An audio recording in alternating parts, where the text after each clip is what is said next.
Greetings. This is Scholar Saunders Singh. What's current? No, I'm a little late. Had to attend some business, but that's neither here nor there. That's not even a part of what we're doing now.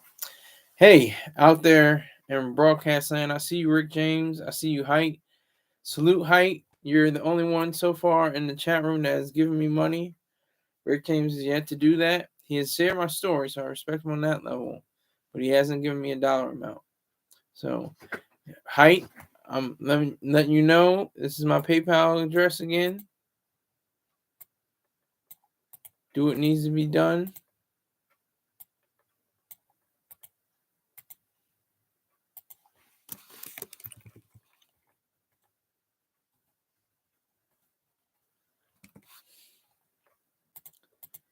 That's how we're going to keep this pushing. All right, so today we're going to talk about Birdman, Gillie the Kid, and Lil Wayne, and the whole issue of ghostwriting, and just broaden it out and maybe specify some aspects of it, but just tease what the idea about ghostwriting in hip hop has always been and may always be. And my second, the under card, is a reverse of what we were talking about last week. I said, should you live with your parents? I said, yes, I live with my parents, and it's beautiful. It's wonderful. But what about the flip side? What about if you're an adult and you have your parents or your parent live with you? They essentially become like a baby again. They lose their hair. They lose their teeth. They can't walk as well. They have trouble speaking sometimes. It's like a reversal. It's the circle of life in a lot of ways. You're caring for the person that raised you. That they have to wear diapers sometimes. It's like the complete circle of what life is like. So should your parents live with you? That's the question after the title, the main title card. All right, Birdman doubling down, saying that Gillie the Kid never wrote for Lil Wayne. Somebody's lying. Somebody's lying. Gillie the Kid, he inferenced, he kind of suggested in a Drink Champs interview that they know the business, they know what happened, and I don't think Gillie the Kid necessarily did write for Lil Wayne. Lil Wayne's pen is strong. It's very strong. But I don't want to diss Willie the Kid because he has a certain vibe, kind of like how Joe Budden had. He switched up his lane. He was a rapper, and he said, this rap game ain't it all the way. So let me do this podcast stuff. Let me do this broadcasting online. $1 million worth of game. Got tons of subscribers, tons of views. It's pretty good. Okay, Rick James is definitely missing out on the previous episodes because I definitely regarded Joe Biden as one of the best rappers to ever come into the womb of hip hop, come out of the womb of hip hop. So he's either trolling, you're either trolling Rick, or you just are ignorant. It's either one. But like I said, this is coming from a Hip Hop DX article by KARAN Singh, and it was based on a Wack 100 call in Clubhouse where he asked Baby, and I quote, he said, "I never put a record out with Gillie." He said, "I ain't never made $1 off Gillie when he be running around with all that capping. Like, nigga, I ain't never made no money off of you, nigga. Stop all that capping ass talk, nigga. You not like that." Close quote. So it's kind of heated in a way. I mean, it's it's a sad time for Gillie the Kid. He lost his son. Well, actually, his son was taken from him. His life was ended by somebody. But okay, Height says Lil Wayne might be the best ever. I always view him as the Kobe Bryant of hip hop. I think that's the best analogy to give him, because he modeled himself off of the Michael Jordan of hip hop, Jay-Z, and took, cues from him, and styles, and made it his own lane, his own voice. But I think, just in terms of, lining up the statistics, and lining up the different characteristics that are inherent in each of these men, they have similarities that I think correspond with one another. I need to get my likes up. I have 3 people in here. 2 people need to get at least them likes. Gotta get the likes up for the algorithm. Respect that. Algorithm is God. Nothing comes before the Father. Algorithm before me. Well, don't. Oh my God, don't even. He might be a better guitarist, but Lil Wayne playing the guitar is like watching like a mushroom sprout. I don't even know what it's like. It's like, it's very hideous. I don't know. It's not. It's not fun. It's not entertaining. It's not intriguing. It just seems like he should practice more. He might become a better guitarist if he just practiced a little bit more. I'm sure he can afford a lesson, so there's no question in that. So he can probably learn from Slash, and probably a bass guitar from Flea and stuff like that, or the Edge. But back to the ghostwriting. Ghostwriting is a weird thing. It's so strange in hip hop. Like the artist formerly known as Kanye West, Ye, had ghostwriters galore. Like, there's no question he had ghostwriters. He had Consequence, he had Lupe Fiasco, just to name a few. I think Common wrote for him, and nobody cared. He's the top 20. I think he's number 11 in the Billboard top hip hop artist, rap artist, and that's all he wanted to do was rap. He did excel at production, sampling, and everything like that. He did a great job with that, but he always wanted in his heart to be, or in his mind, to be a rapper.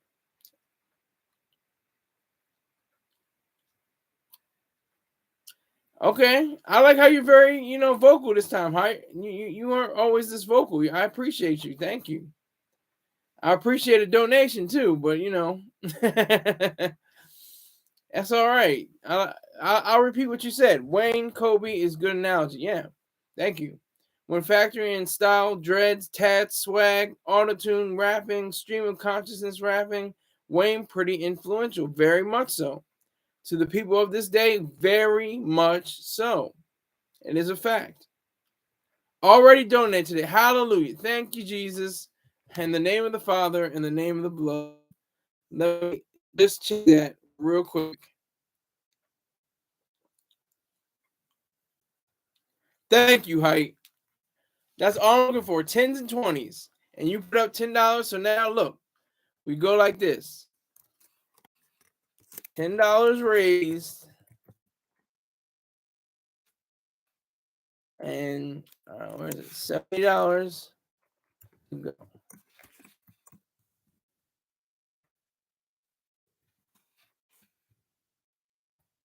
Got my money for today so far. I'm working on more. So, but I appreciate you, Height. Thank you. I have 5 people in the viewership, 2 likes. I'm liking what we're doing right now. Last time I had a show yesterday, I had 0 viewers up to this point, up to about I want to say the half-hour point, or maybe even like the 45-minute point. Then some people trickled in, but I'm glad people are on here for. Let me ask how you get on here though. Do you get notifications? Height, Rick James, do you get notifications on your mobile devices? I streamed at 4 o'clock yesterday. It's the same time. I streamed exactly at the same time yesterday. What are you talking about, Rick James? You got notified. Okay, what about you? How do you get a notification?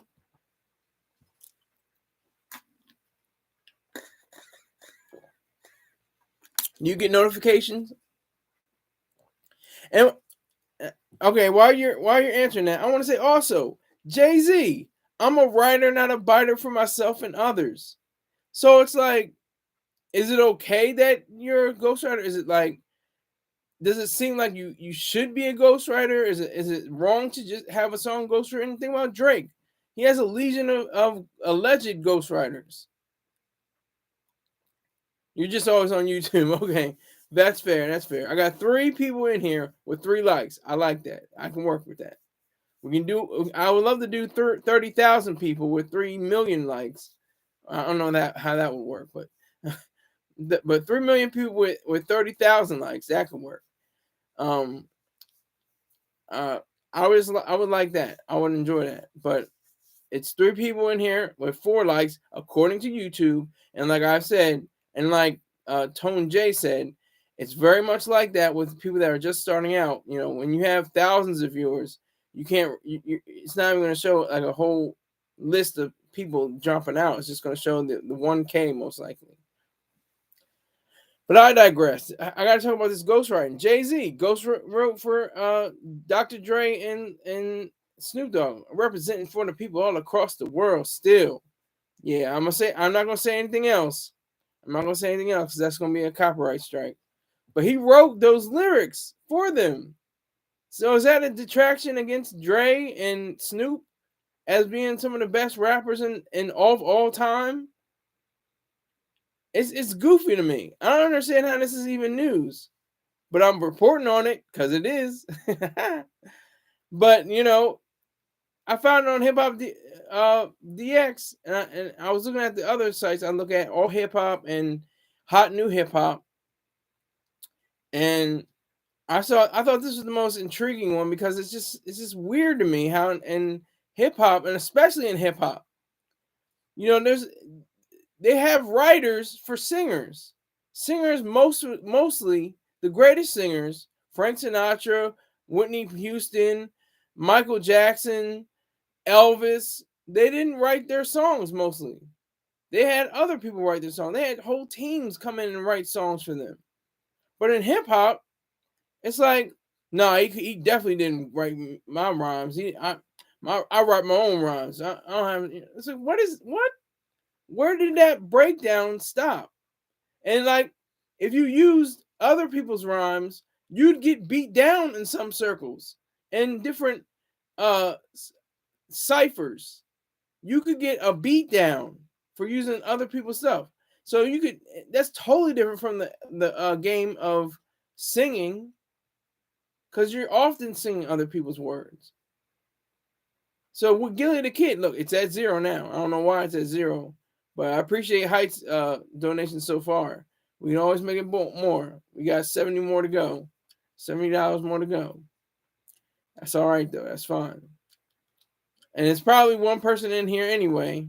It's probably Rick James or Height. It's one of you two, but it's not showing it. So that's neither here nor there again. Yep, see, one up with Rick James. I thought so. It's just goofy. It's just goofy YouTube with the algorithms and my lack of viewership. If I had more viewers, it wouldn't even be a problem. But that's something else. All right, so Gillie the Kid going, you know, he's going full steam ahead, you know, with his $1 million worth of game broadcasting. You know, he has enough viewers. Let me see. Let me just check. $1 million worth of game.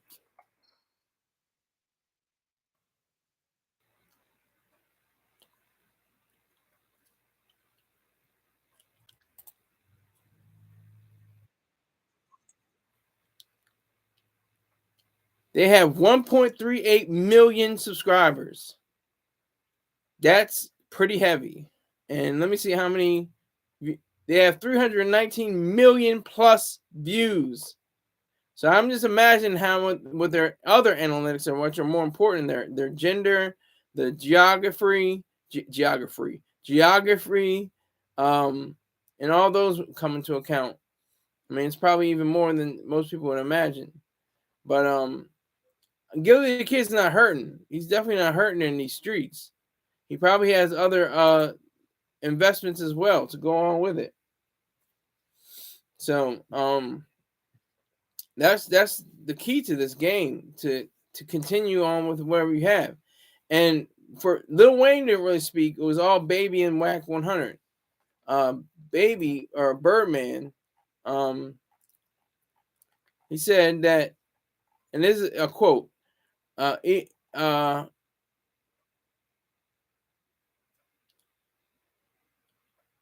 he said this in quote, setting the record straight. Stunna also added, and he for sure ain't never wrote for one rhyme for Moolah. Now, I guess he's alluding to Young Money, Young Moolah, and Lil Wayne. So Turk even on Drink Champs said that, is a quote. You talking about my little bro. You wrote for him? You ain't wrote for no Lil Wayne, nigga, Turk said, directly addressing the camera. You ain't right for Lil Wayne. I stand on that. Shorty been doing this shit. You a clout chaser. Now talk about that. End quote. See, that's pretty serious, because it's just weird. Because look at this. This is a quote. I pinned a lot of that shit. They had me around there. Gillie told Hip Hop DX in 2006. This is 2006. This is going way back. That's my graduation year from high school. It's a quote. Stunna gave me $200,000 when I signed. They were so in a rush to get a nigga into a deal, they didn't do the publishing right there on the spot. They just wanted to get me ink. Soon as they got me ink, then they wanted to discuss the publishing. Once they didn't want to give me the money I was asking for, then I knew it was a problem. I had talks and sit-downs with Wayne. He didn't even know what publishing was and shit. So I started seeing what was really going on around here. Close quote. So, somebody lying. Somebody is lying. Okay? Somebody does not have the truth on their side. I don't want to blame anybody. I'm not trying to point fingers. That's goofy, tea dripping stuff. The point fingers at people. I'm just saying that it's goofy anyway. And the way that Gillie the Kid said right there, he was like saying how, they put it on ink. They signed the deal, but they didn't sign all the publishing and everything like that. And Lil Wayne didn't even know what publishing was at that time. I'm sure he had no idea what masters were. So it all comes down to the fact that, we have to have some kind of council. We have to have some kind of way for this to be a culture. There should be a council that says, all right, ghostwriting is forbidden or ghostwriting is permitted, and have that as a standard.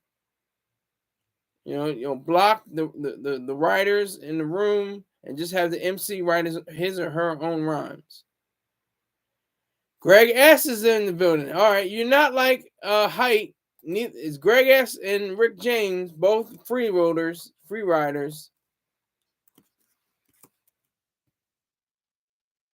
It's ironic how Rick James calls broke boy Greg, but he's broke himself. He still doesn't get that SS check in, apparently.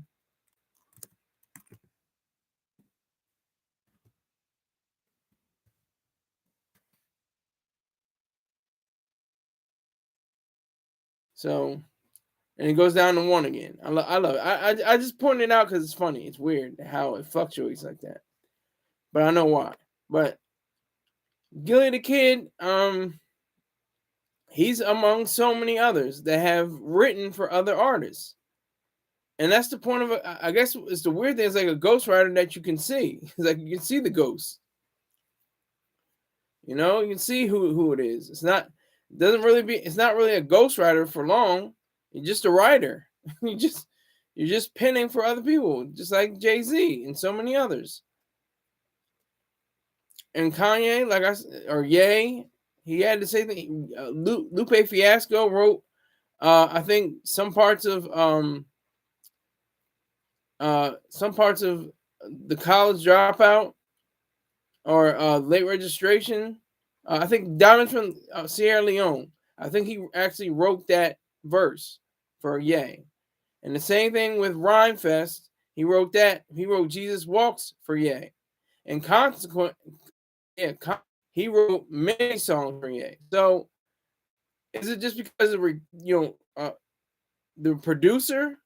If you have a producer like Dre, like Dr. Dre had, oh my God, Rick James had a point.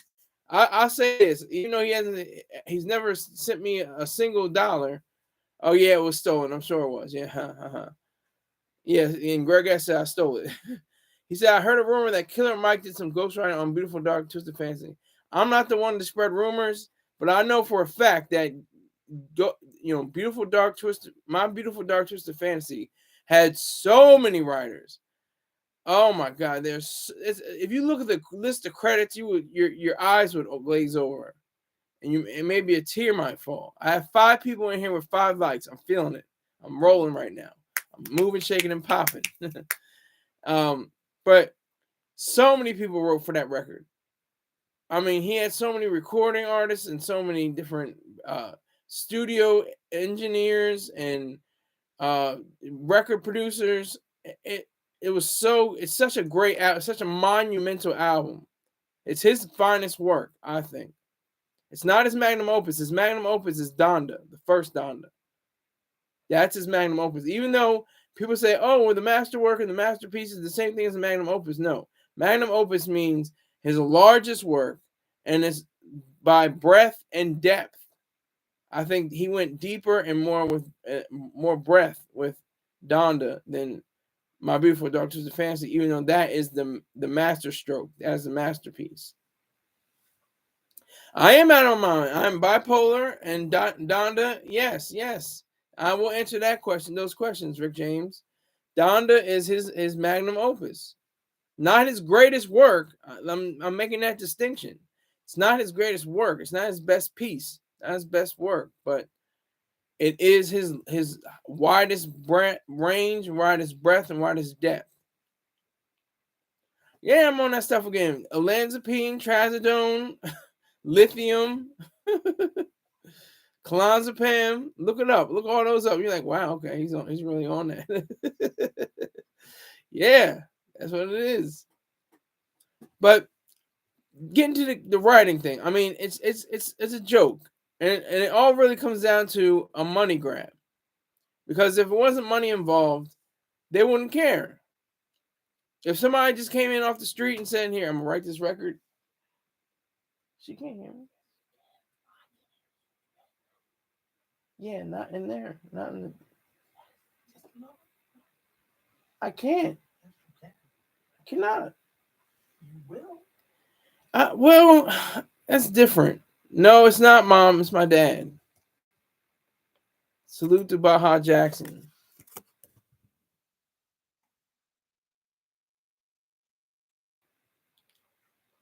Yes, it's always with the cameo. Looking for that donation.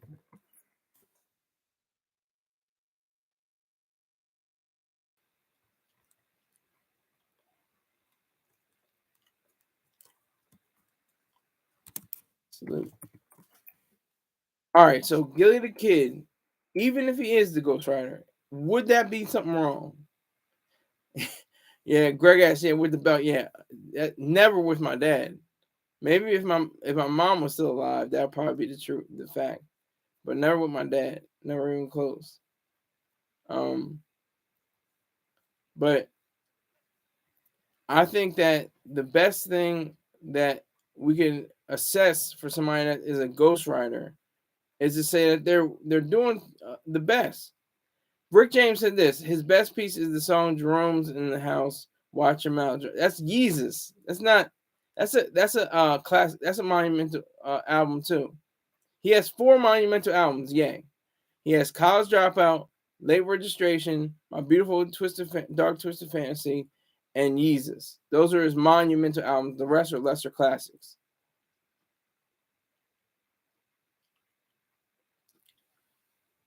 Ain't looking hard enough. It's funny.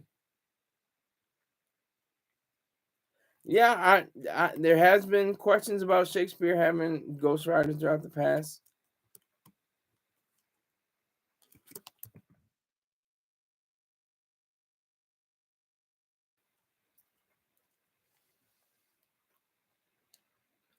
That's all right. I'll take that. That's over $5. Salute to Baha Jackson. Respect.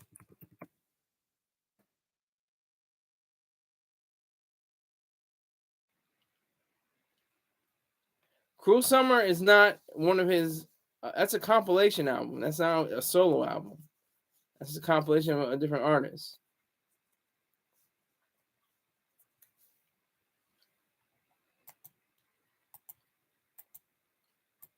Yes, I put some respect on your name. I appreciate it. Now, what do we have? What is this?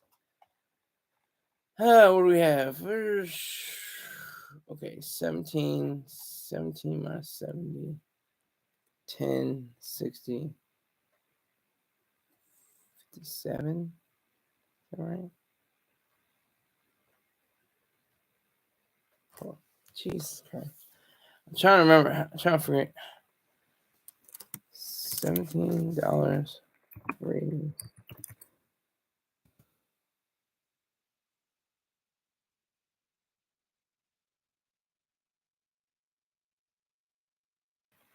What's that?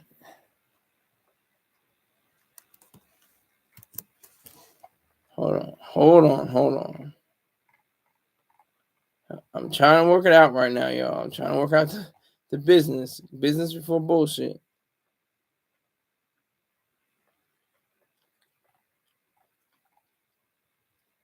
All right, $63. Yeah.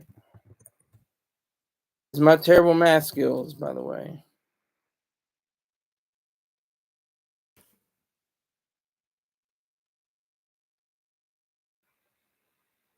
Exactly. 1 plus 1 is 2. Exactly. Red fish, blue fish, goldfish, blue. One is fish, two fish. Like that's what I'm on right now. That's as close as I can get. Yay is low key GOAT for me. I think the first Pulitzer Prize shouldn't have been awarded to Kendrick Lamar. Should have been recorded to Ye for The College Dropout. That album was so complete and such a reflection of. For what?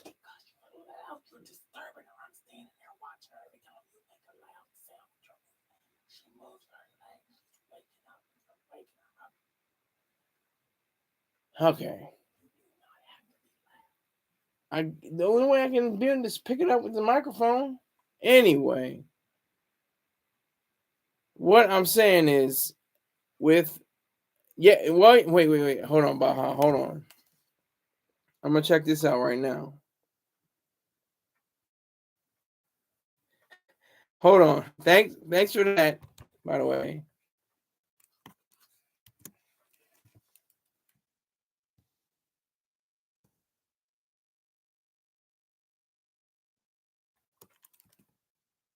$58 raised.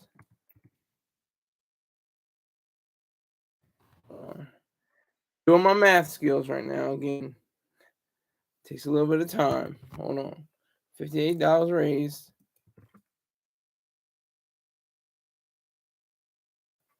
Or not 50. I'm saying $22 raised.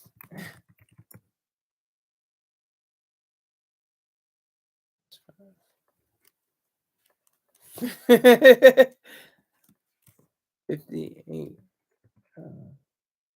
Yeah.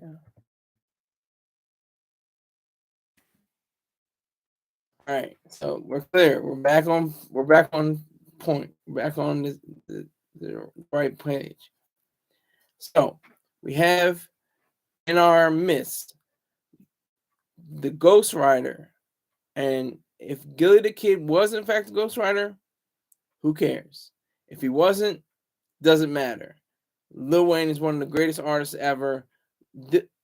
Gillie the Kid would never be in the top 10 or even top probably 50 or 100 best rappers in the game ever.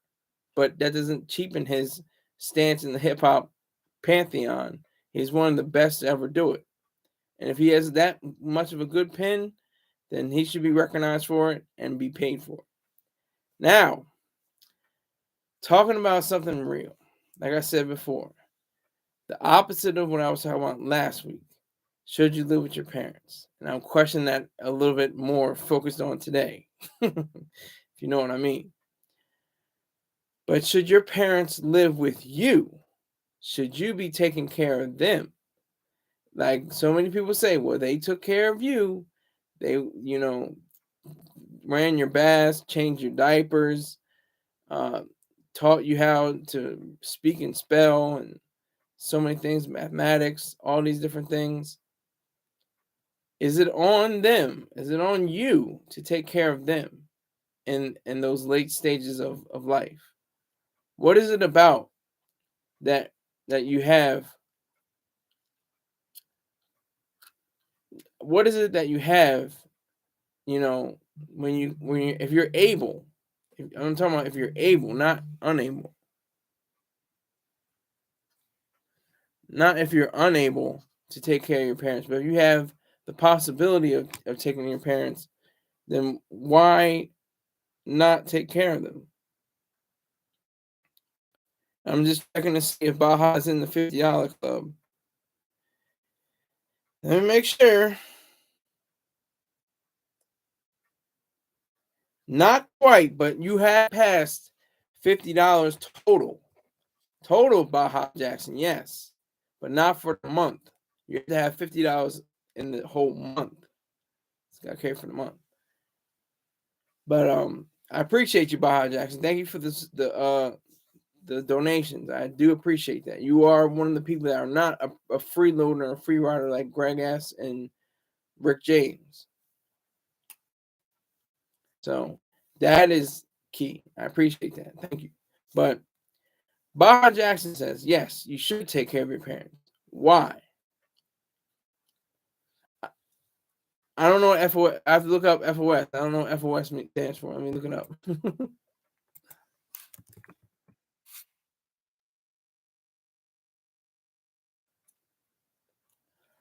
I see Financial Ombudsman Service. Is that true? Or fructoligosaccharides? Saccharides? I don't think that's what you meant. When I get my SS check, I will be in the $100 club. I'm sure, Rick James. I'll look for that. Height, that is true. Ana de Armas is one of the most beautiful women in the world. That's a fact. There's no equivocation there. There's no question about that. Yes, because they raise you out human beings yourself. That's true to an extent. But are you obligated? Is it an obligation? Is it a moral imperative that you take care of your parents? Is that something that you must do? Is that something that you need to do?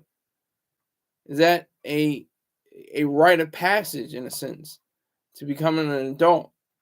The fact that you can take care of another adult, the adult that ushered you into life, who took care of you, who raised you, who reared you, who put principles in you and morals and ethics into you. Or maybe didn't put them into you, but allowed you to understand what they are and gave you the opportunity to be moral and ethical.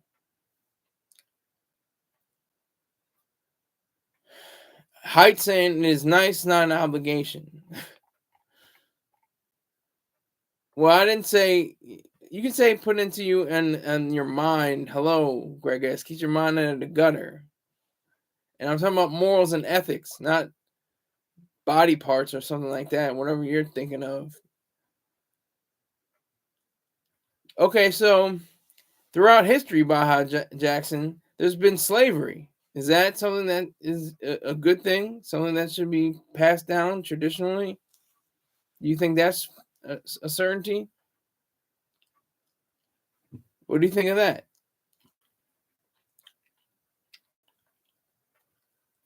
What is the point of being able to be the caregiver of the parent that once gave you care?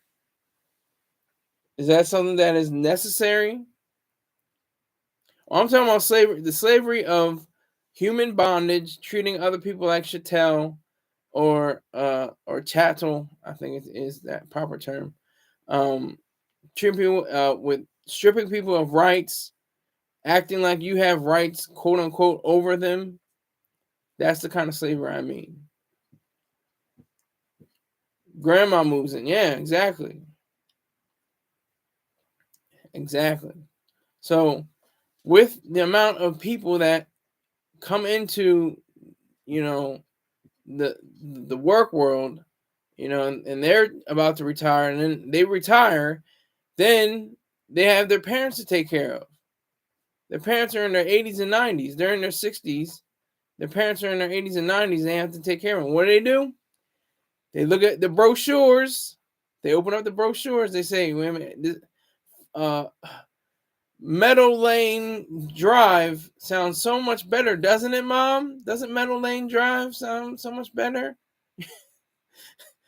They put out the Meadow Lane Drive brochures and say, "Oh, isn't this a better place for you? A place for Mom? That's an actual place." And I think they also take dads too. And it's like, "Oh, but they have, look at the amenities. They have tennis, they have golf, they have all these different ways." Greg S is definitely trolling right now. But yeah, so the Meadow Lane Drive, that sounds so much more appealing than staying at my house. I'll come and visit you. I'll visit you from time to time. Don't worry. There was a old Twilight Zone special that was very very thoughtful, called "Kick the Can." It's about these senior citizens in this they call them the old folks home, but it's a retirement home or a adult care facility. I think that's the proper term now. But they had the story of these senior citizens, and some of them had people that visited them, and then they had some that said, the son came and said, maybe next time, Pop, we can go for a drive or something like that. It's always a next time. It's always, oh, maybe after I'll come back from my business trip. Maybe we'll get this together.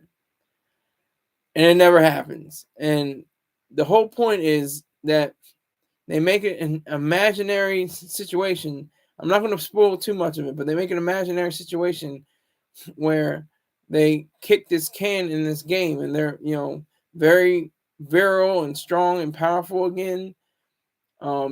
So that's what this kind of reminds me of. That's what it reminds me of the most.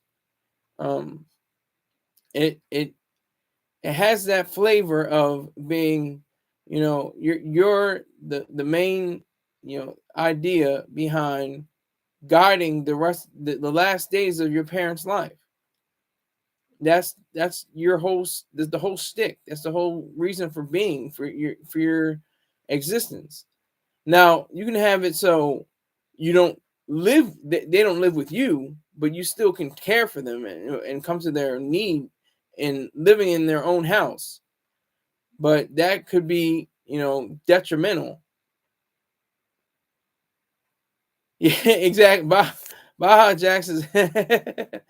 He's saying, the classic song. I'm gonna look up what is the title is. I always forget it. I think it's "Cats in the Cradle." That's right, by Harry Chapin. Classic song. Classic song. It's about the disconnect between a son and a father, because the father's always busy. He doesn't want to play with the child. He doesn't want to toss the ball around and stuff like that. He's got too much business to work on. And then the son turns around and says, "That's okay. Now I'm going to be like you, Dad. I think I just turned into you because I'm not seeing what you want to do and see what your life is like. I just became the carbon copy of what you are." Okay, Height knows the story behind the Twilight Zone series show. I was just saying, "Kick the Can." If you want to spoil it, that's on you. I'm not going to spoil it because you can do whatever you want in the live chat. It's totally different. It's a totally different situation.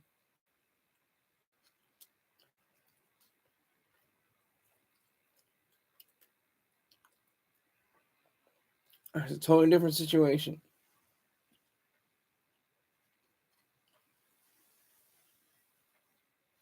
Totally different situation. It's sad. All right, here's what Baja Jackson said. We can get together. I don't win. We can get together. Then. All right, that's all I'm gonna say because I'm gonna get a copyright strike. And that's like the #1 song. Everybody picks up a phone, calls their dad if they're not living with him or not around him. Like, hey, what's up, Pop? What's going on? What's going on, Dad? What's happening? It doesn't have to be Father's Day. You just have to listen to that song, and that plays, and it takes them to that point. But it just struck me. I was like, what about the reverse? When I'm living right now is I'm living with my parents. But what if my parents were living with me? That's why I'm trying to get to my money so I can set them up in something even better and have them live in their own house and live and something that's a better situation than even right now. That's the whole point of these donations and stuff like that, and the money I get from my other 3 sources of income. Is to make this show better so I can make more money. That's the whole point. I want a microphone. I want better lighting. I need, maybe a phone system. Maybe. I really don't want a phone system. I just like my own voice. I don't like to listen to my own voice, but I don't want other people's voices crowding into my space. I just don't want that right now. That might change later, but I don't want that at this point. So, with all the people that have the idea of not being able to change their parents' diapers, not being able to make sure they have their pills that they take and on their medication and drugs, make sure they have all the drugs they take, not being able to ride them to the medical center, just for their monthly checkups or their quarterly checkups. Some people don't want to do all that. That's why I said there's Meadow Lane Drive. Meadow Lane Drive is always something that will be an option, I think, for those individuals. Mostly, parents nowadays are more sufficient than they were 50 years ago. There are people that are walking and jogging and running and cutting down trees and cutting grass and doing all kinds of amazing things. And it's very impressive how we've come along this way. Because if you were in your 60s, you pretty much were done. It was pretty much end of the road kind of thing. You were like, oh my God, they're about to croak. They're about to be belly up. But nowadays, people going into their 70s, 80s, 90s, sometimes 100s, still have a sharp mind, still have everything going for them. That's special.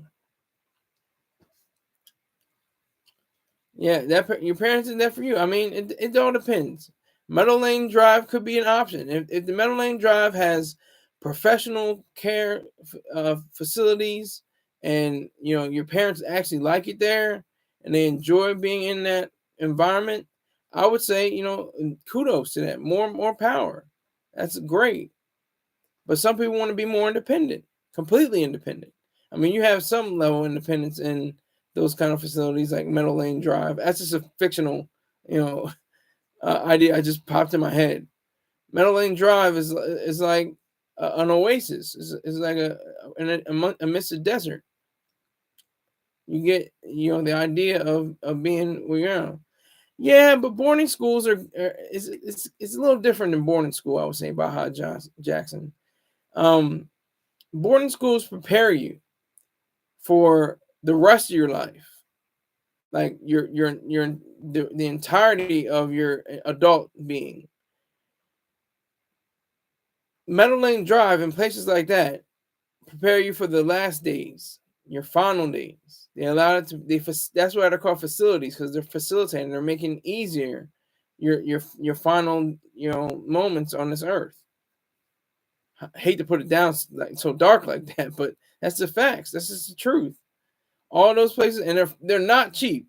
They're very expensive. They're like $6,500 a month, some places, or more. $10,000 sometimes a month. They're not cheap at all. So sometimes it is an option, but sometimes it's not. Sometimes it's better to it's cheaper to. Sounds weird, but it's cheaper to keep them. Keep mom and dad at home, or put them in a house where it's that is safe, and they're able to live independently and live on their own, live with dignity, live with respect, and live with pride for the fact that they're able to care for themselves. Because not all 90 and 8 and 100-year-old people are weak and frail, and they still have a mind about them. These 90 and 100-year-olds, some of them sadly do have dementia. Some of them sadly do have various illnesses that they carry with them. But that doesn't mean that you necessarily have to stop what you're doing and be the caretaker. You allow other people, professionals that are doing their job, that aren't mistreating them or abusing them or anything like that. That's the key to this. That's the whole notion, is to make sure that there's a place that they can go and be happy and be and well and enjoy the fruits of their labor and fruits of their life, what they destined to have. That's what's so important. That's what's so crucial to all of this.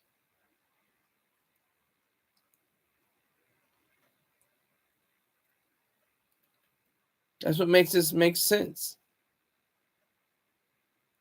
That's what makes all of this remain true.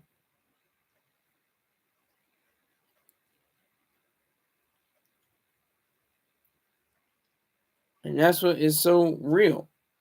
That's what makes it so wonderful. It's the fact that we have answers for this. I mean, then think about it. With mental cases and people, defecating and urinating on themselves and living in their own filth and, acting all different ways and not, paying attention to other people, and the people that just looked on and said, well, we're taking care of so and so, and they're going to be all right. If that places in London and stuff like that, and places in New York, like the famous Bellevue facility, or infamous in some cases, but it still had the same idea, still had the same thought. It was like, they're elderly, we got to put them on with people that are psychiatrically unfit or unwell. That's the case that we have to come to grips with. That's what we have to understand. That's what we have to do. That's what we have to do. And I don't agree with the fact that it's a sacrifice for somebody to take on their parents. It's not a sacrifice if you put it in the right context. If you put it in that you're reaping joy from helping your own person that helped you when you were a child, that's a beautiful relationship. That's wonderful. But don't look at it as a sacrifice that you have to do it. It's a duty to take care of them. That would be a disaster. That would be wrong. That would be vicious.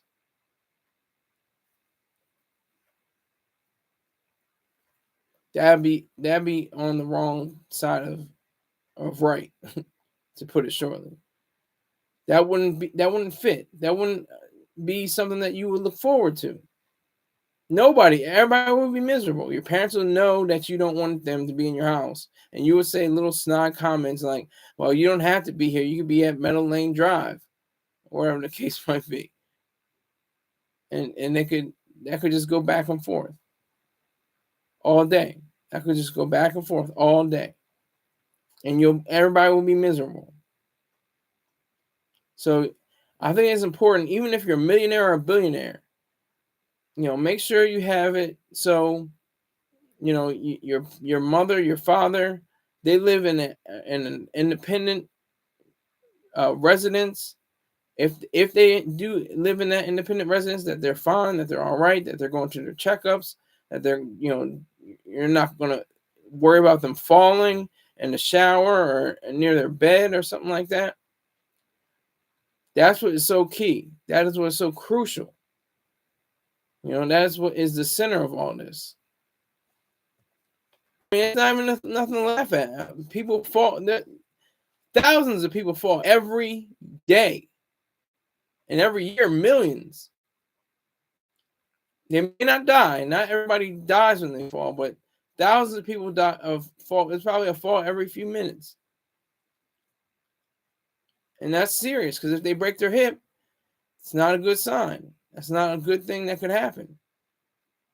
That's not something that should be considered as a good thing at all. Once you break your hip, it's usually a sign that it's not going to happen. I'm not going to repeat what Greg S. wrote. You're just going to have to, talk amongst yourselves in the live chat about what he said. I'm not even going to give him the satisfaction of me repeating it. But I'm serious. Like, that's what I want to do. I want to get enough money, set it aside, get them a house, let them live on their own, by themselves, independently. I don't want them to go to Meadow Lane Drive unless they want to go to Meadow Lane Drive. That's their choice. But I want to make sure that they're considered independent and able to function by themselves on their own terms. That's what I want to happen. That's what I'm seeking to have happen. This is something that is very serious to me because, like, my dad is a great caregiver, and I want to respect the fact that if he, in his later days, in his latter days, he it won't have the mobility or the function to be on his own. I want to make sure he is cared for, or if he is able to be strong and independent and not have to rely on anyone, they should have that right. He should have that ability, that freedom, the liberty to be completely on his own, to put it simply. To not worry about somebody else. Oh, Mr. Saunders, how was your day? And, let's have a check of everybody's day and everything like that. Maybe he doesn't want that. Maybe he just wants to be in his own home, on his own terms, living his life. That could be key.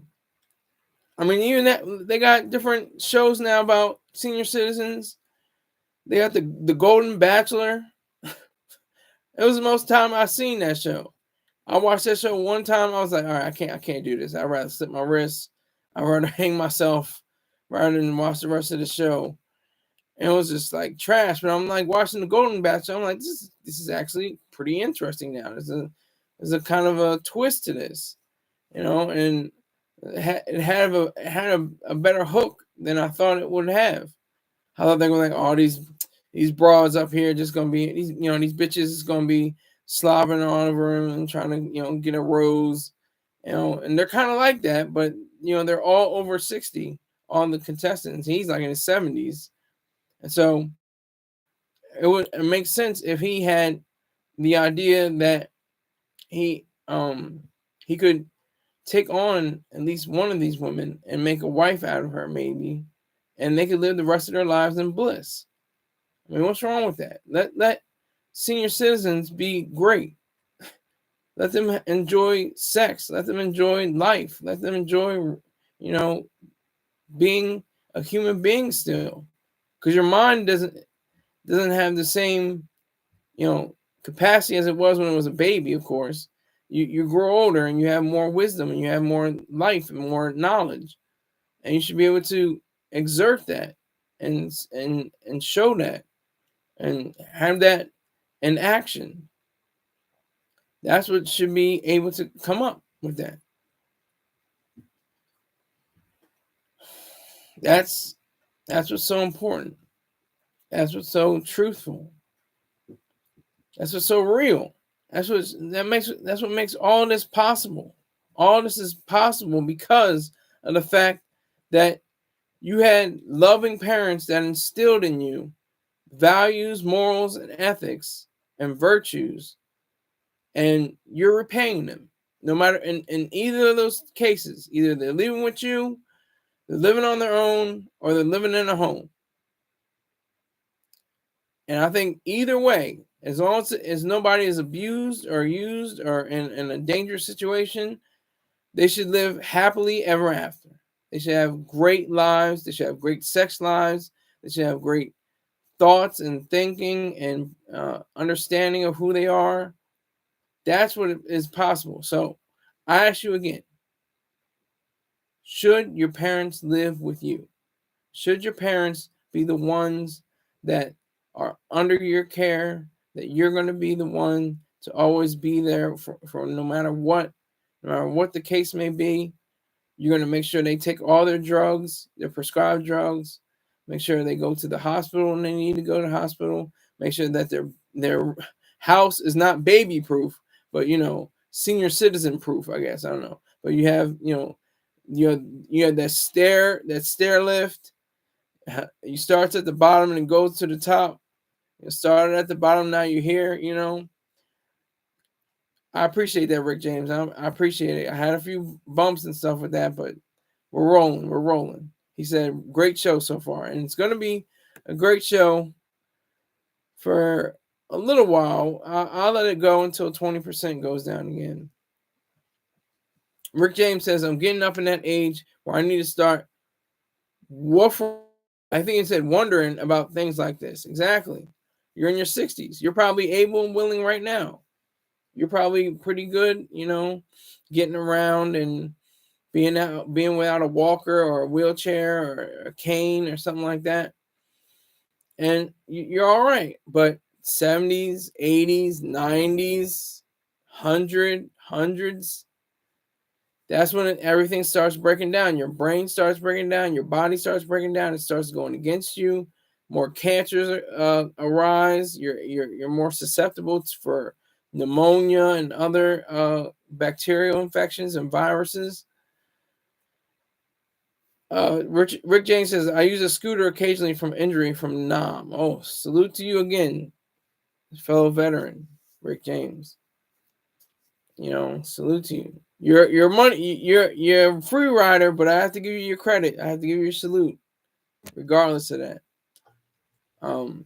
But yeah. So if you have parents and you love them and they treated you well, because it's not just that would be altruism. If they didn't treat you well, if they were mean and nasty and they beat you and they cursed you and said mean and evil and hateful and spiteful things to you, forget them. Don't let them rot. If they want to go to Meadow Lane Drive, that's their business. But you're not going to take care of them.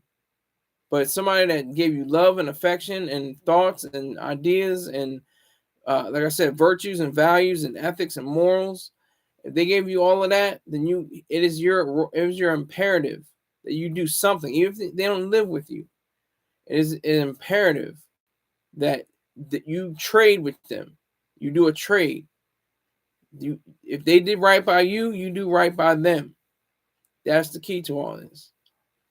So don't be worried about all that nonsense about people saying, "Oh man, I'll never take care of my mom. Oh, I'll never have a house for her. Oh, I'll never have a house for my dad." I don't know.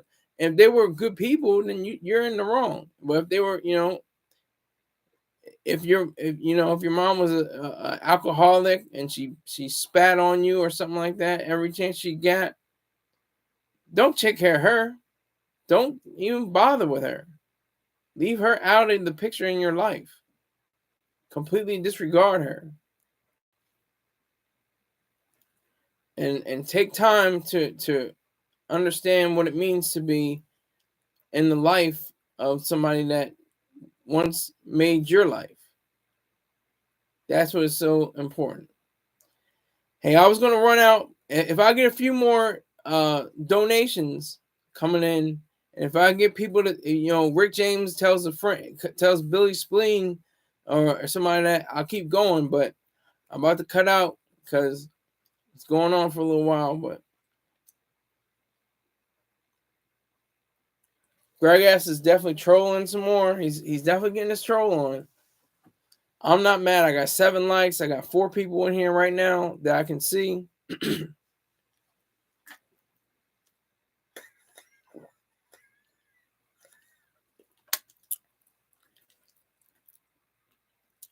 You know what, Greg Ass? You're a free rider and you're a freeloader. But I'm going to answer your question. Are you a DBZ fan? Which I think means Dragon Ball Z. No, I'm nobody's fan, and I'm definitely not of animation and stuff like that. I haven't dealt with animation in years, but I respect it because I used to watch a lot of cartoons. My favorite cartoon of all time is Centurions, and very people even know what that is. If you know what Centurions is, then you're definitely on point. Rick James, I'm a millennial. What's wrong with being a millennial? I'm Generation Y, as in WHY. Why would they have him here? Now, Generation Y. Generation Y fought wars, fought 2 wars, Afghanistan and Iraq. Shoot, that was our claim to fame. We fought 2 terrible, stupid wars. And about 6,000 people, 6,000 boys, young men and women perished because of Bush and Obama and Trump and Biden. All 4 of them, really.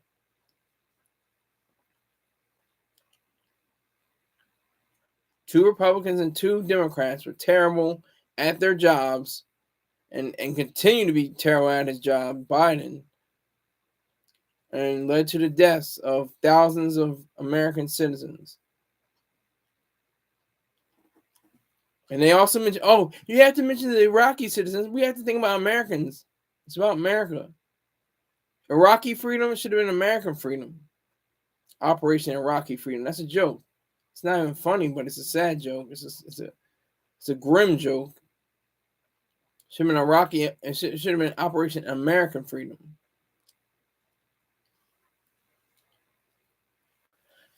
Yeah, I wouldn't, go against you, Rick James, for saying Trump was the worst president I've ever seen and I ever lived through, and I lived through Carter and Nixon. Yeah, and they were terrible. Like all our the past, I don't know, 20, maybe 15 presidents, or 10, maybe 10, 12 presidents. The best president last in history was Calvin Coolidge. He had a very calm demeanor. He was very, they call him keep cool with Coolidge. He was very reserved, but he didn't get us in any stupid wars. He had very, slightly resolute fiscal policies and everything of that nature. But he was probably one of our best presidents in the 20th century, if not anything else.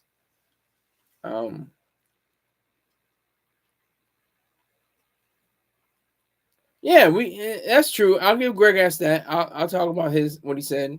He said everyone always complains about the president. That's true. We should complain about the president, but we should also complain about everyone behind him, the cabinet, the administration, everybody that is included in that. They should all be included.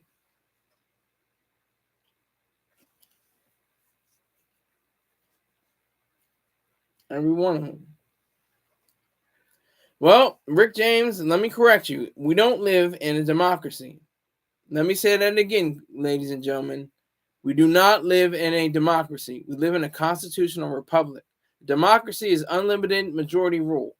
That means that you can take someone's property, you can take somebody's life away from them by the voting power of a majority. That is a difference. That's what democracy means. Constitutional republic. Remember that. Based on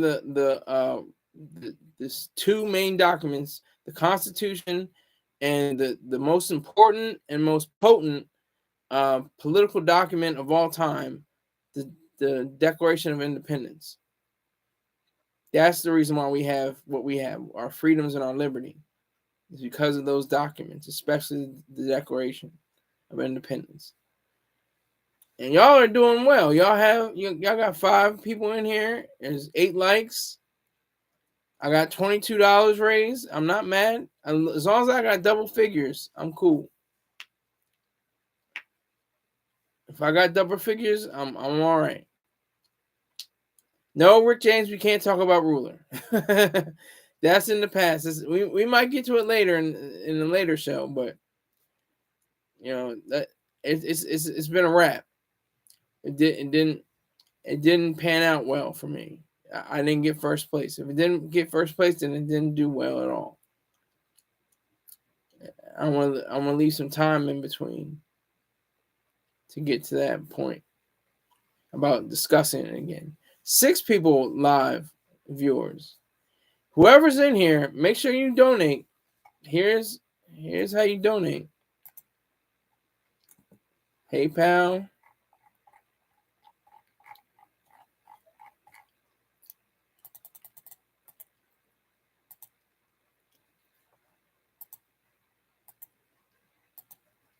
And Cash App. That's how you brighten my day. You make my day. I invited some folks. Okay. That might be Cap. That could be Cappin. I don't know. I can't verify that. Okay, Keith is in here. Another free rider.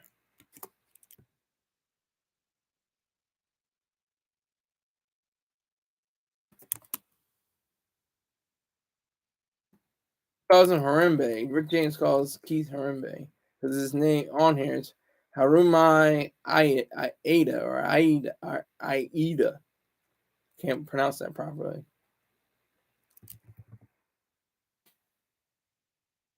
Make your first donation today, Keith. Make sure that your first donation right here and right now. Let's see if you're able to do that. Yeah. If Marvelous comes in, it's a party. That will be it. He drops dollars on me. It's usually $7.77 to mess up my calculating brain. So it takes time to recognize that, but that's fine. With what? Monopoly money? Yeah, exactly. So I answered 2 questions off the bat. So you owe me definitely $23.76, Keith. So if you I know you're using your wife's Toshiba or something like that. I don't know what you're using, but that's the name of the game. Okay, Rick James, shoot your shot. What's your stream? What's your stream question? Samsung tablet. Okay. Samsung tablet. Samsung tablet. That's how he wrote it. That's how he says it. SAMSING TABLIET. Oh, it's classic.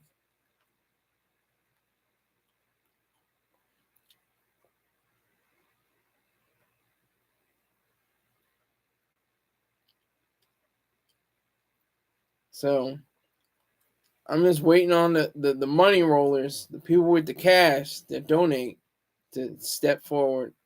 I got my free riders, Greg S., Rick James, and Keith, all in here right now as I speak.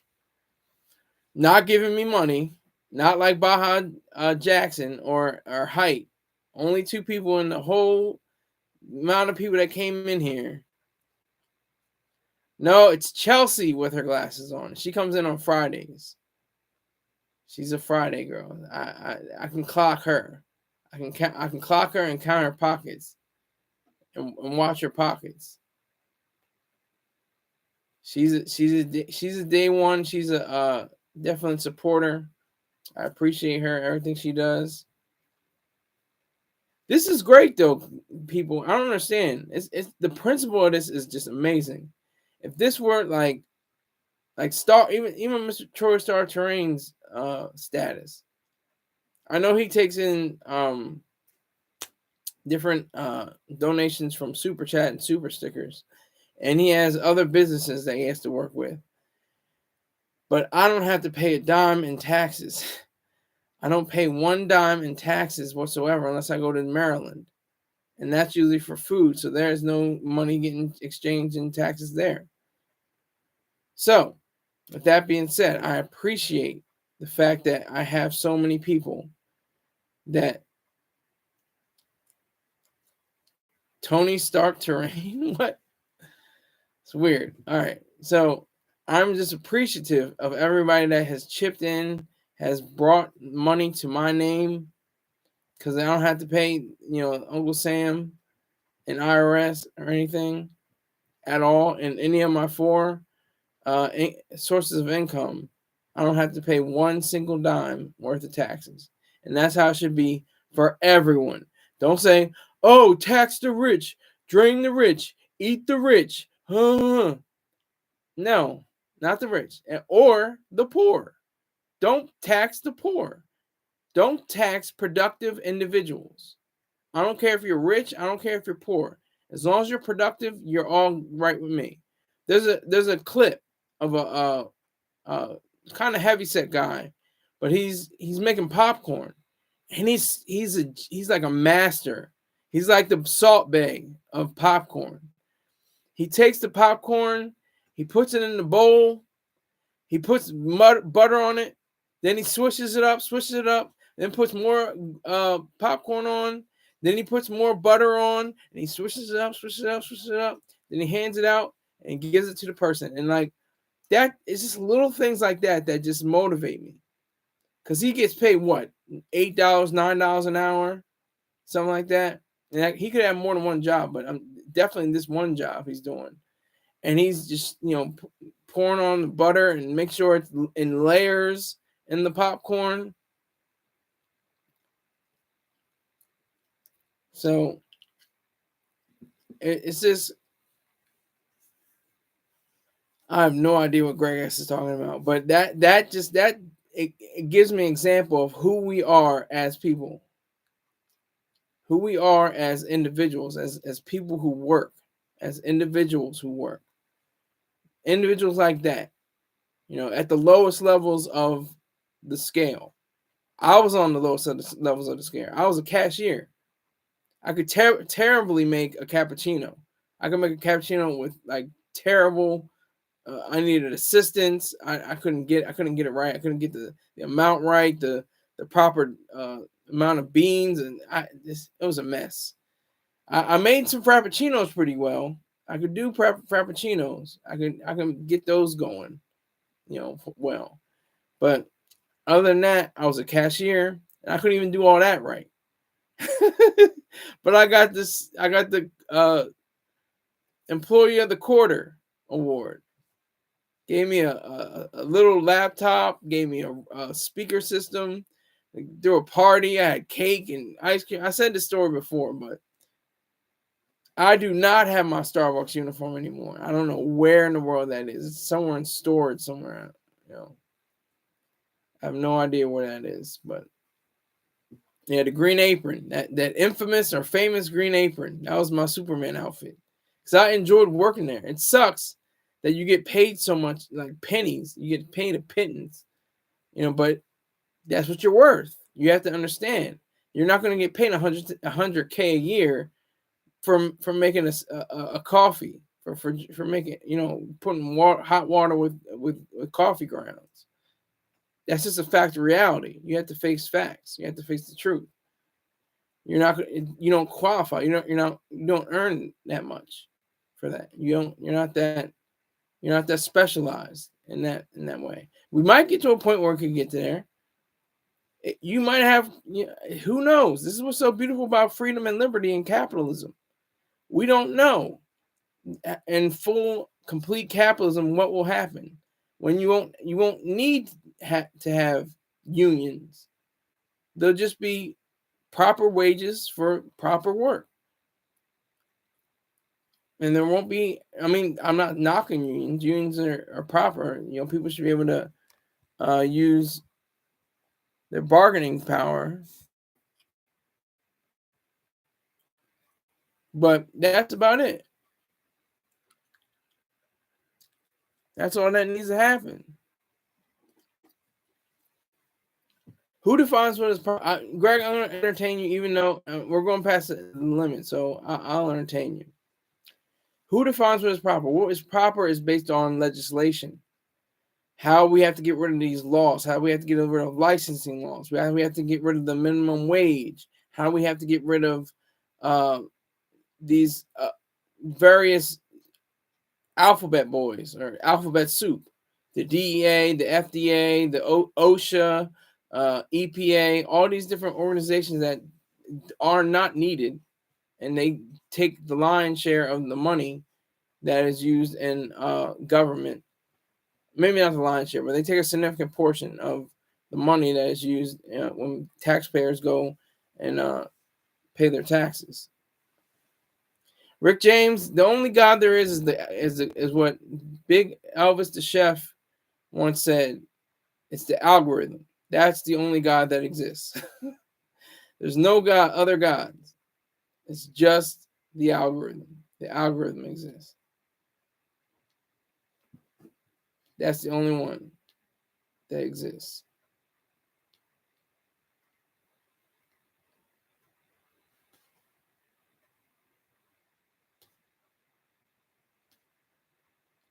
Don't forget Buddha. Oh, of course, Buddha. Are you talking about the marijuana Buddha?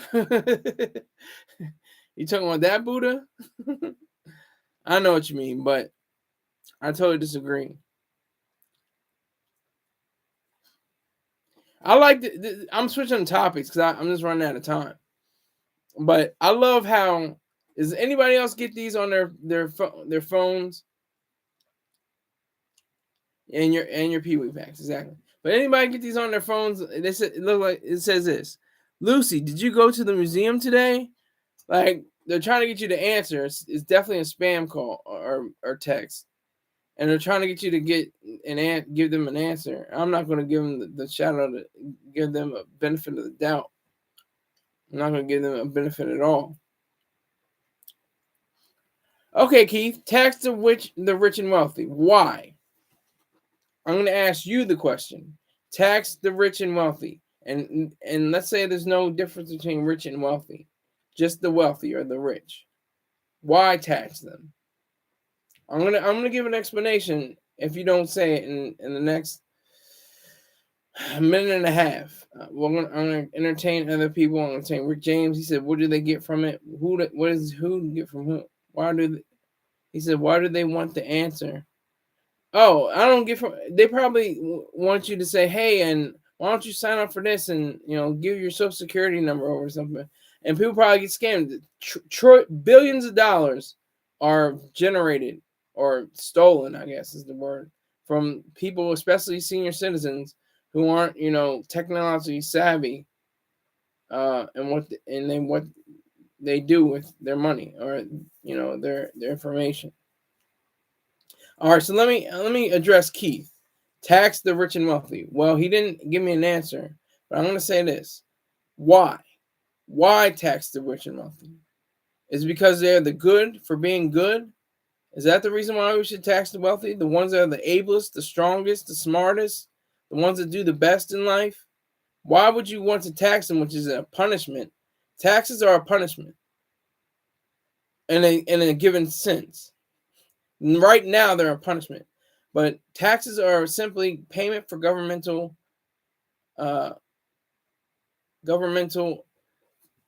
taxes are payment for governmental services. Why? Because I said so. That's okay. That's now you're reverting to a toddler or adolescent. So it only makes sense that we do not tax the rich and wealthy. We don't even tax the poor or the middle class. There should be no taxes outside of paying for the law courts, the police, and the military. That's it. That's not true, Rick James. That's not true at all. The rich get richer and the poor get richer. In the last 30 years, 1 billion people have arisen from poverty. 1 billion. Now, I know that's 1/8 of the people in the world, but that's still a lot. 1 billion out of 8 billion. People have, all over the world have arisen from poverty. Because that's how they go. Like Apple. Everybody attacks Apple. Oh my God, they have child labor. Oh my God, they have terrible working conditions. Oh my God, I can't believe it's terrible. But what about this? What about working in the fields for 14 hours a day? Till your hands bleed and are numb from picking up different pieces of the ground and the vegetation. What does that mean? To go into a sweatshop? Oh my God. In the field, I was getting paid 14 cents an hour. Now I'm getting paid $1.14 an hour. $1.14 an hour.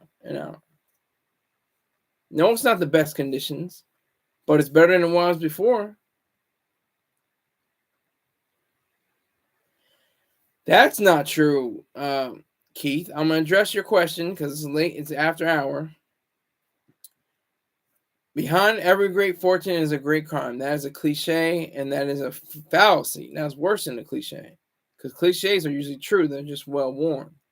But that's a fallacy. Not every great fortune has a great crime. Now that would go against, the prevailing idea of things, but you have to be you have to be a student of history, like what they call the robber barons, the Vanderbilts, the Rockefellers, the Carnegies, and so many others. They had no crimes. They committed no crimes that I know of that are foreseeable. Or see in retrospect, I should say. Okay, slave wages are a totally different thing because slaves usually don't have wages. That's the fact. That's the truth. Capitalism allows people to rise up from their station and be rewarded twice, 3 times, 5 times over, sometimes tenfold or even more. That's the beauty of capitalism. And greed is good. Let that come from me. Greed is a good thing. It is the insatiable desire for more. That's all greed is. We should all be greedy. We're not exploitative. That's totally different. You don't exploit human beings. You exploit the earth. You exploit nature. That's the difference.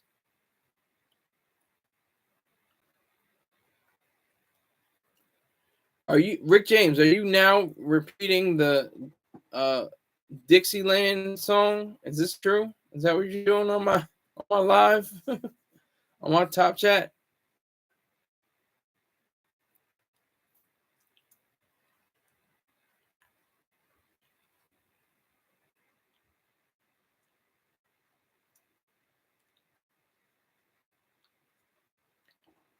Who is going to be the one that checks? Yes, I do know my history. I'm a student of history. As one of my greatest subjects. Was he a Dixiecrat or what was he? You say he was a member of the Dixies.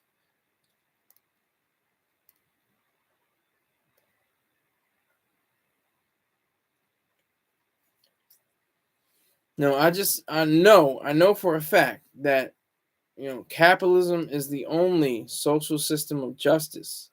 It is a moral system. That's where Mr. Troy Star Train and I differ. He says that capitalism has no moral basis. Capitalism is the only moral basis. It's the only social system. There's no other social system. Socialism, fascism, democracy, and maybe not democracy, but because that's not necessarily an economic system. But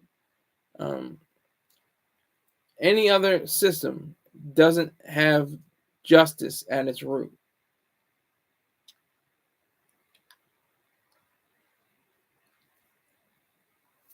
I don't know what blowfly means. What is that? You gotta explain that to me. Break that down Barney style. And that's the thing I want to talk about too, just to go off on a tangent. Have you seen Squid Game? Squid Game is an interesting show. It's about feudalism, but it reminded me of a little bit of the Marine Corps. You know how it presented itself.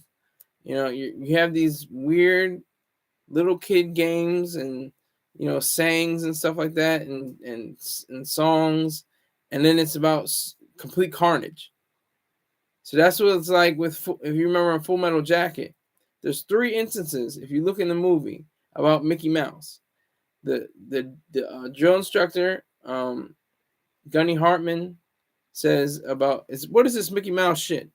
He says that, and then there's a scene where the photojournalist and the journalists are sitting around, and the officer is there, and there's a Mickey Mouse statuette in the corner. And at the end of the movie, they're all saying, who's the what is it? How's it go? Maybe I don't want to repeat it, but they're singing the Mickey Mouse Club song. What's the club that's made for you and me? MICKEYMOUSE. So it's just a little thing like that. And then when I got to the Marine Corps, they said, all right, we're going to break this down Barney style, because that goes back to our childhood. That goes back to what we were raised on. Barney and Friends. And so it's like, that's what, all the wars are about. All the wars that have ever arisen they lean towards the childhood, because that's basically all you know. When you're in the military at 17 years old or younger, some people were, they lied and about their age and came into the military. That's all you got is your childhood. You don't have any other experiences beyond adulthood, so they have to revert to childhood, references. I always thought that to be fascinating.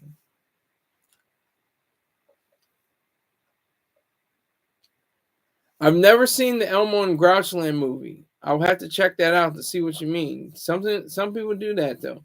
They will do hidden messages and different meanings.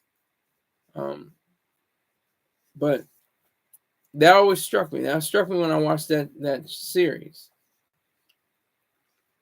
Definitely struck me.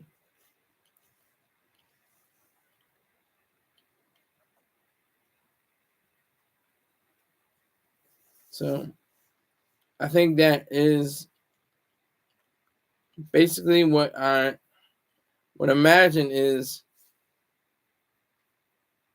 part of the whole idea of being in war. Because kids fight wars. There's no 60-year-olds fight. Generals don't fight. They might get killed, but they're not fighting. They're not on the front lines. They're in their 50s and 60s. Are you kidding me? But the weird thing is they still have to qualify for running and their pistol and rifle. That's kind of weird. Is that am I crazy? I'm crazy, but am I crazy for thinking that generals are in their 50s and 60s and they have to qualify for running a PFT and the rifle? What is that about? I don't understand that. Is it like just in case you're put out on you're out there on beyond the wire? They're in the rear with the gear and the beer, getting their combat pay. I've seen The Rifleman. It's a great show. It's about a great shooter and his son. He's about justice. He's very stern and severe and austere and serious. But he's about values. It's very simple. It's a simplistic show, but it at least shows you values. and you know who's right and who's wrong in that show. It's a good show. Now I don't know if you're I don't know where you're going here. Rick James says it's almost as good as Sanford and Son. Are you trolling now? Are you being funny? Are you making a little ha-ha? I can't tell.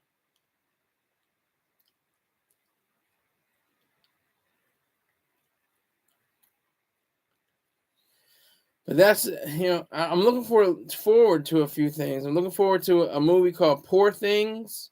Poor Things starring Emma Stone, William Dafoe, Mark Ruffalo. That looks like it's going to be a lot of fun.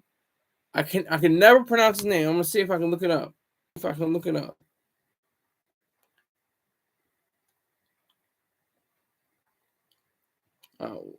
Talk amongst yourselves.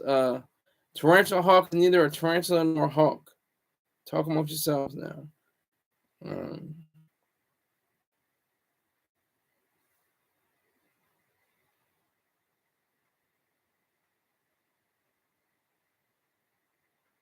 So I'm looking for his name. I'm gonna try this. It's Greek. It's Yorgos Lanthimos. Greeks they're special. It's weird. It's weird to me when you have it's like an honor thing. I think when you have a strange name and people mispronounce it all the time, it's just like, that's my name. Why should I change it? It's like, I respect that. I respect that. But some people like go out of their way and make weird crazy names, like Elon Musk. Oh shoot! Now I gotta have time now. Angie Cooper's in the room. She gives money. I'm not even gonna talk to the rest of you bum bro people.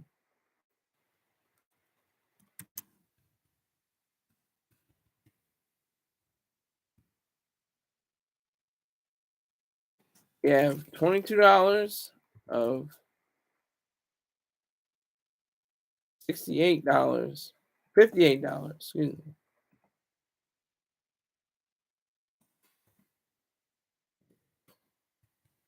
Now I definitely have to stick around. Oh, there's 10 people in here. Whoa. Now we're having a party.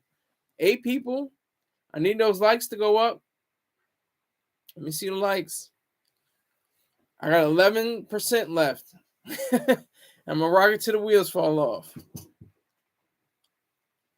I appreciate it.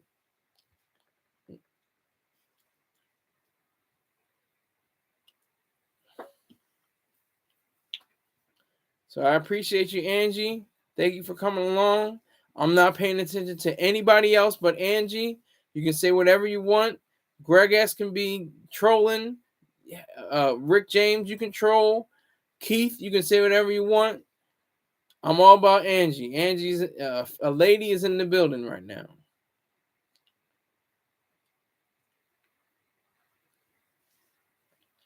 Lady is in the building. She may have checked out. Oh, hey, there she is. Yeah. I appreciate that donation, young lady. If you are so inclined, don't think any pressure. Just if you're so inclined to just drop $10 to $20 on me. It's all I'm asking. $10, $20, something like that. I'm back, exactly.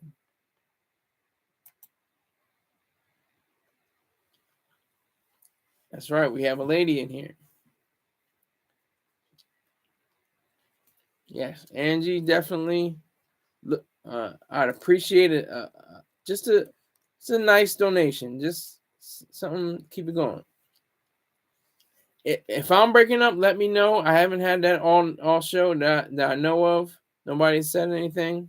Let me know if it continues to break up. I'll see what I can do to make the adjustments.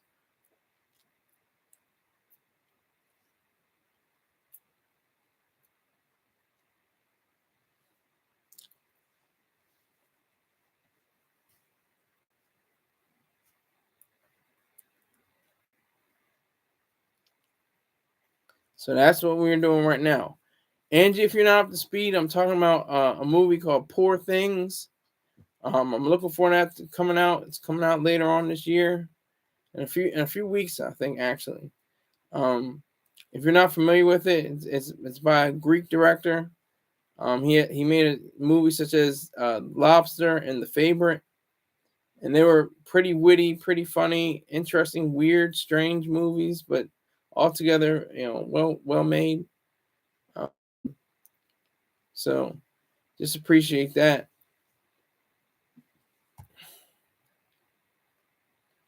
As my MacBook continues to power down. Yeah. Okay. So Angie, how have you been doing? How's your life? I want to talk to you. What are you studying? What kind of movies are you watching? What kind of TV shows? What sports are you following?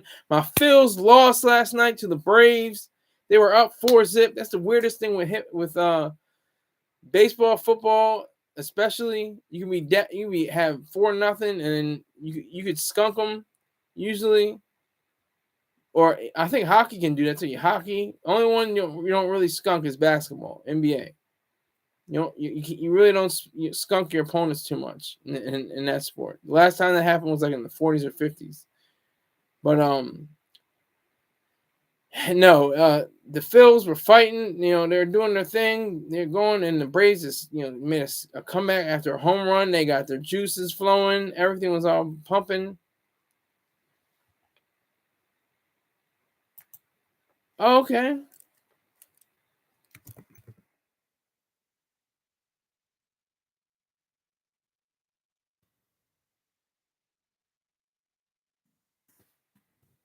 I'm asking Angie, what kind of work does she do?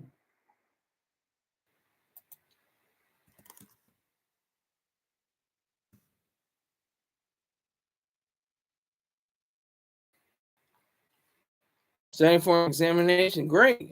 And hopefully you'll get more money after that. Oh boy, here goes Keith. Now he's trolling. Let him troll on. That's all I gotta say. Troll on, troll on. And we don't do shout outs, Keith. You work in mental health field. Okay, you can probably help my dumb ass out. My crazy ass. I'm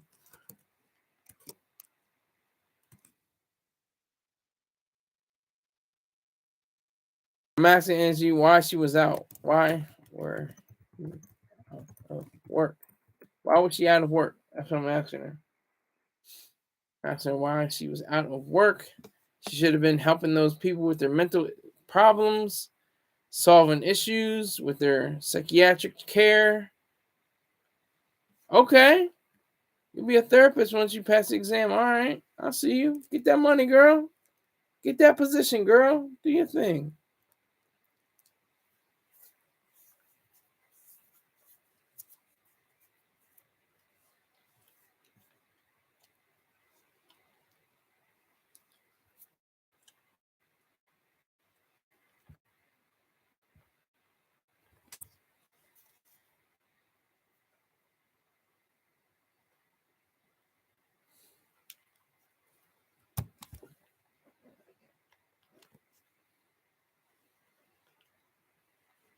Get that money, girl.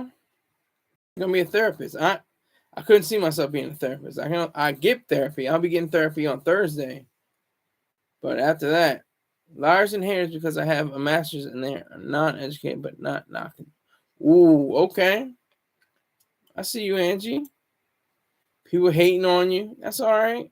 Let them hate. When you become a therapist, you'll show them even more of your skill and power and will.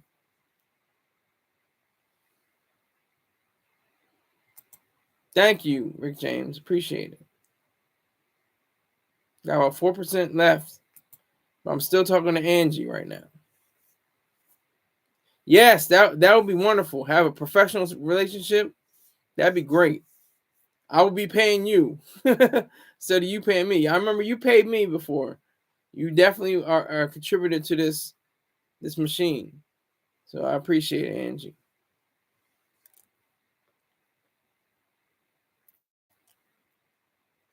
Thank you for all your donations. I thank you.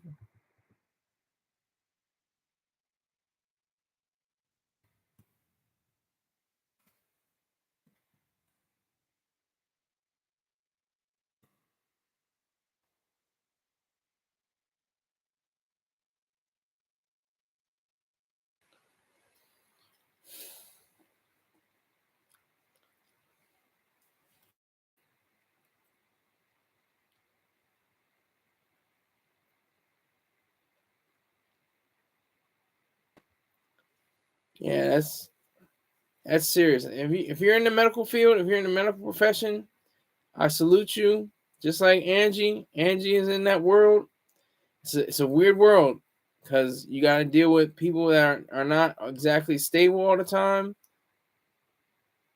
Okay, can't do one today, but just change the cards. Hey, when you get it, and it doesn't have to be when I'm on a live. Do it whenever you can. If you don't do it, I respect that. If you do, I would appreciate it. Do what you got to do, Angie. Seriously, I appreciate everything you do. Honestly.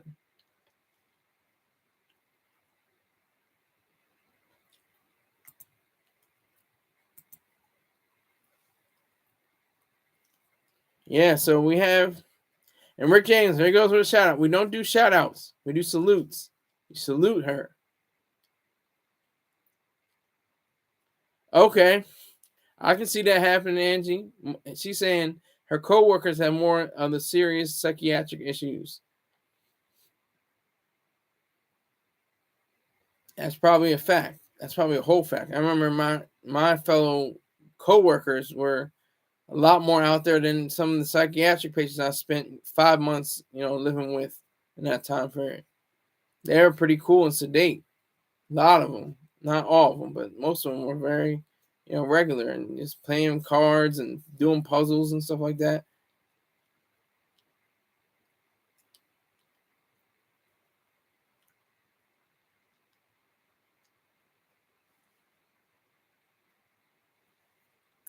Now, there's a conversation going on in the room. But hey, it's been real, folks. You can talk amongst yourselves a little bit while it goes on. I think it's like 2 minutes or less.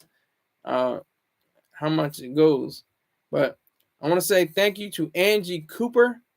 I want to say thank you to Rick James. I want to say thank you to Keith. I want to say thank you to Greg S. Height and Baja Jackson for all tuning in. If you didn't drop a donation, I respect it. If you did, I appreciate it. Thank you very much. I'm about to sign off, and I really do appreciate it. And like I said, if you can't, put money on an episode, do it in your spare time. Do it when you can. Do it. Cash App is open 24 hours a day, 7 days a week when it's up and running. Yeah, I said Keith. That's his real name, Rick James Harambe. It's not Harambe, that's for sure. It's Keith. So I appreciate it. Thank you very much, everybody. Take care.